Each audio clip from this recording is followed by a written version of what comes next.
Students, स्वागत है आप सबका अपने चैनल विवेक ओझा ऑफिशियल में।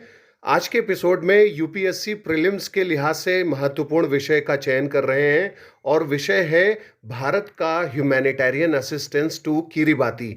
भारत ने 6 bedded container based dialysis units जो है किरिबाती को भेजी हैं और ये विदेश मंत्रालय ने कंफर्म करके बताया है। यानी जो रणधीर जायसवाल हैं स्पोक्स पर्सन, उन्होंने बताया है कि इंडिया का ये कमिटमेंट था फिपिक 3rd समिट में कि वो किरिबाती को डायलिसिस यूनिट भेजेगा, यानी हेल्थ सेक्टर में सहयोग प्रदान करेगा इन पैसिफिक आइलैंड कंट्रीज़ को। और ये भारत की एक ह्यूमैनिटेरियन असिस्टेंस तो है ही, इसके साथ साथ भारत का जो मेडिकल डिप्लोमेसी है और भारत की जो आइलैंड डिप्लोमेसी है कि कैसे पैसिफिक क्षेत्रों में भारत का प्रभाव बढ़े, कैसे चाइना के इन्फ्लुएंस को वहाँ पर काउंटर किया जा सके, इंडो पैसिफिक स्ट्रेटजी को कैसे मजबूती दी जा सके।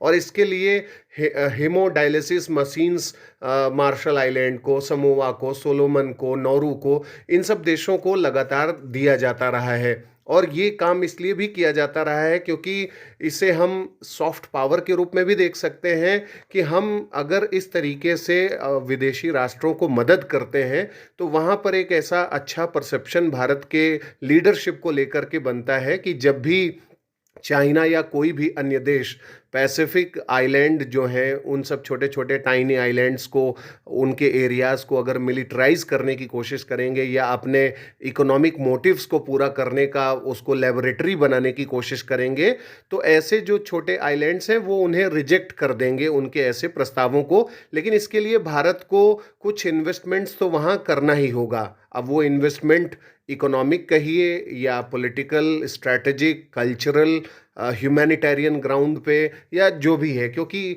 इंटरनेशनल रिलेशंस बनाना या फिर इंटरनेशनल रिलेशंस में बाइलैटरल रिलेशंस, मल्टीलैटरल रिलेशंस बनाने में इन्वेस्टमेंट्स तो करने होते हैं और उन इन्वेस्टमेंट्स के साथ हम अपना जो सिंपैथी है, हम अपना जो गुडविल है, अपना जो जेस्चर है ग्लोबल कॉमन्स को लेकर के, या हमारा जो अप्रोच है ग्लोबल कम्युनिटी को लेकर, वो भी शो करते हैं और उसके साथ साथ अपने नेशनल इंटरेस्ट को भी पूरा करने की कोशिश करते हैं। फिपिक संगठन आपसे पूछा जा सकता है। फिपिक संगठन का गठन 2014 में हुआ था और प्रधानमंत्री नरेंद्र मोदी के आते ही जब उनका लीडरशिप शुरू हुआ 2014 में, तो फिपिक का गठन किया गया था।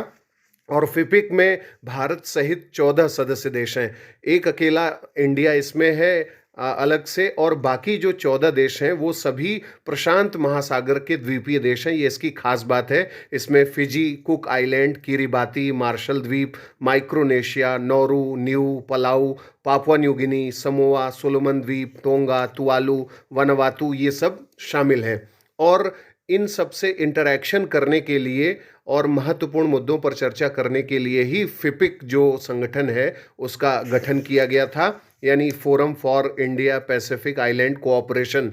तो फिपिक की जो संरचना है और उसका जो काम काज है उसके बारे में आपसे सवाल पूछा जा सकता है। अब तक फिपिक की 3 बार समिट्स हो चुकी हैं। पहला समिट 2014 में हुआ था और ये जो संगठन है ये जो है समुद्री व्यापारिक मार्गों की स्वतंत्रता, समुद्री डकैती से सुरक्षा, ग्लोबल वार्मिंग, जलवायु परिवर्तन के जो प्रभाव हैं, इन सब से निपटने में भी महत्वपूर्ण भूमिका अदा कर सकता है।